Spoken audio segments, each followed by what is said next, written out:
And it's sad, it really is, because I trust Shedeur Sanders. I think Shedeur Sanders is one of the best quarterbacks in the country. I think he has great wide receivers. I think Dylan Edwards is an excellent running back. But none of that even amounts to a hill of beans if you can't block. That's a Pepsi? What I got for you. Is that a Pepsi line? That's what I got for you. Where's it at? That's it.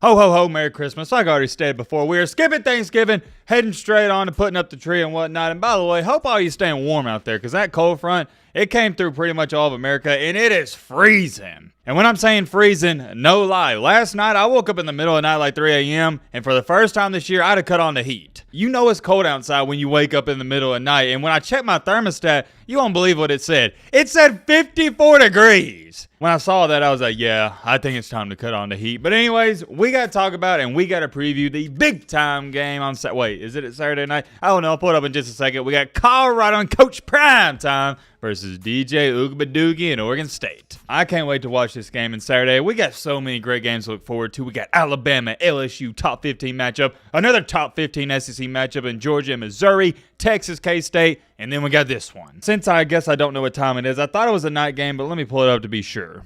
Okay, got to pull it right here. And yep, I was correct. And it's not just a night game. I'm labeling this as a night game because it's at 9 p.m. Whew, looks like we're going to be staying up yet again till 1 a.m., at least for Central Time Zone. And keep in mind, I do need to throw this in there. I am speaking about Central Time Zone when I'm talking about these games. That's where I'm located, and I think most of y'all know that. And yeah, man, we're not going to be doing no intro, none of that. We're getting straight into it. We're going to preview the game. I can't dumb it down any more than that. I don't got time to waste, and you guys don't have time to waste either. And let's just address the elephant in the room. Yes, Colorado, they're on a losing streak, and yes, things aren't looking too good for them. Ever since the beginning of the third quarter for the Colorado and Stanford game, it's been a nightmare to say the least. Stanford completely outscores you in the second half. They went on a walk-off field goal, and then most recently last week, UCLA pretty much dominated you from start to finish. It doesn't get more dominating than UCLA having 4 more turnovers than you and still winning by double digits. Not a good look, man, not a good look. And most importantly, my biggest question heading into this game is, can Colorado's offensive line keep Shedeur Sanders upright? We'll talk about that in just a second, but I do want to throw this in there for some of my casuals out there.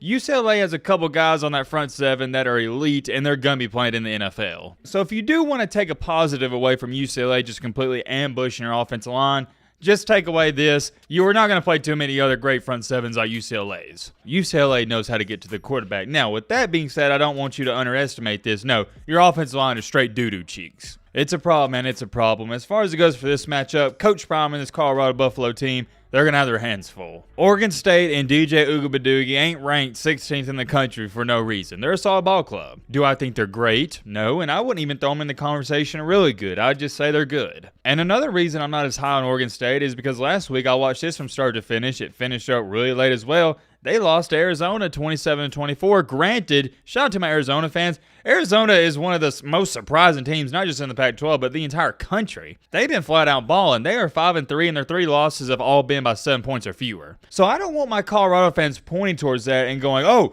well, Oregon State lost to Arizona. They must not be that good. No, my friend. Arizona is legit. But however, what we can do is, and I can get down with this, is we can compare Oregon State and Colorado against a similar opponent. Coincidentally and ironically enough, Oregon State played UCLA in their game before Arizona. So not too big of a difference. Colorado played them in October, and so did Oregon State. And in that game, Oregon State won pretty soundly. I think the score is somewhat deceiving, 36-24. And they gave UCLA's quarterback, Dante Moore, fits. In that ball game, Dante Moore couldn't do jack crap. He had 3 interceptions. Couldn't even complete 50% of his passes. It was ugly, to say the least. Also in this game, DJ Ugabadoogie, he didn't have any problems whatsoever. He diced up that UCLA defense. 260 passing yards, 2 touchdowns, and a QBR of 84.2. Not too shabby. On the ground as well, Oregon State, I wouldn't say they ran all over them, but they did okay. They averaged 5 yards per carry. Not too bad at all. And like I said, Oregon State just pretty much soundly beat UCLA. It wasn't even a ball game. On the flip side for old Colorado here, well, that game was ugly. UCLA tried everything in their power to gift you golden opportunities. They had 4 turnovers in the first half, and they still beat you by double digits. It's sad, man, it really is, but the glaring thing that stands out to me, at least in the box score, is Colorado had 24 rush attempts for only 25 yards.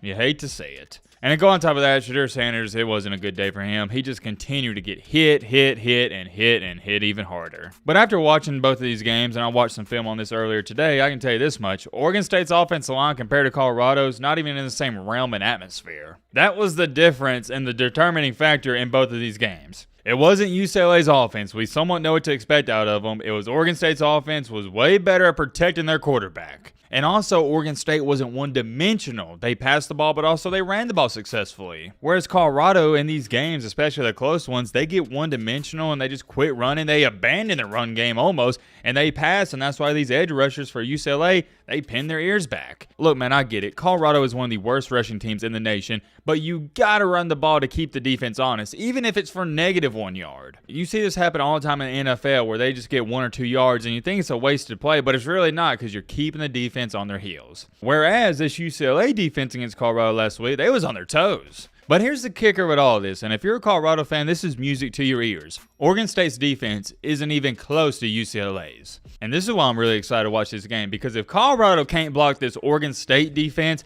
and they can't score points on Oregon State, they got a serious problem. Don't get twisted. I'm not saying Oregon State's got the worst defense in the country, but they're not even good. I don't even know if they're average. If anything, they're average at best. Just take a look at their last 5 games. They gave up 38 points, 7 to Utah. That's good, but Utah's offense is really bad. They gave up 40 to Cal. They gave up 24 to UCLA, and most recently 27 to Arizona. So, I mean, come on now. Colorado and Shedeur Sanders should see some success. But it starts up front. If you don't block, it doesn't matter if you got Tom Brady back there. It's not going to be a good night. As far as it goes for Colorado's defense, new week, same story. They are the worst defense in the nation, and that is not my opinion. It's a cold, hard fact. Look at the numbers and stats. If you're a Colorado fan, you can like that or not. It doesn't matter. It's reality. I do expect Oregon State to put up a lot of points on this Colorado team, and I expect this in general to be a pretty high-scoring game. I don't think a team's going to get into the 50s, but I can definitely see some 40s. And I got to throw this in there. I don't know if Colorado's defense can stop. Well, I don't know why I'm saying I don't know. I know they can't. They can't stop Oregon State's running back Damian Martinez in that running game. And to go on top of that, I think when DJ Uyunglele does his play action off of it, he's going to see success. So with that being said, I have a hard time believing that Oregon State, at bare minimum, doesn't get to the 30s. I don't trust that Colorado defense. I don't know why anybody would. They did force some turnovers last week. That was good, but it didn't matter because they didn't capitalize off of them. If UCLA doesn't turn the ball over, they probably hang up 45, 50 points. At the end of the day, for me, it comes down to this. Not only do I not trust the Colorado defense, nobody does,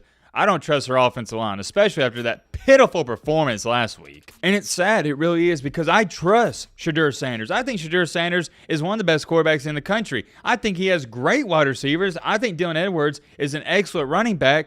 But none of that even amounts to a hill of beans if you can't block. It's unfortunate, it really is, because all this Colorado team is missing is a good offensive line or even a mediocre offensive line. I get it, it's cliche, but come on now, that's the X factor. Can you block Oregon State? That's it. If Colorado can block them, they'll win. If they can't block them, they'll lose. Simple as that. No need to overcomplicate this. At the end of the day, I want to keep this short and simple. I think y'all get where I'm going with this. I don't trust this Colorado team. Don't trust them. Don't know how anybody would. I trust Oregon State a little bit more, even though they're coming off of a loss. Maybe that loss reignites them and they lock back in and they focus. I watched some film on Oregon State a little earlier today, like I was saying, and I wouldn't be shocked if they run for 275 or 300 yards on this Colorado defense. There's so many lanes and holes that Colorado has on every single play. It's almost impossible to miss. I don't know how you pick Colorado in this game, especially after what happened last week, and for that reason alone, I'm going to be rolling with DJ Ugbadugi in Oregon State. I'm going to say, hold on, let me think about this. I'm going to say, I'm not going to go 50s. I'm going to say Oregon State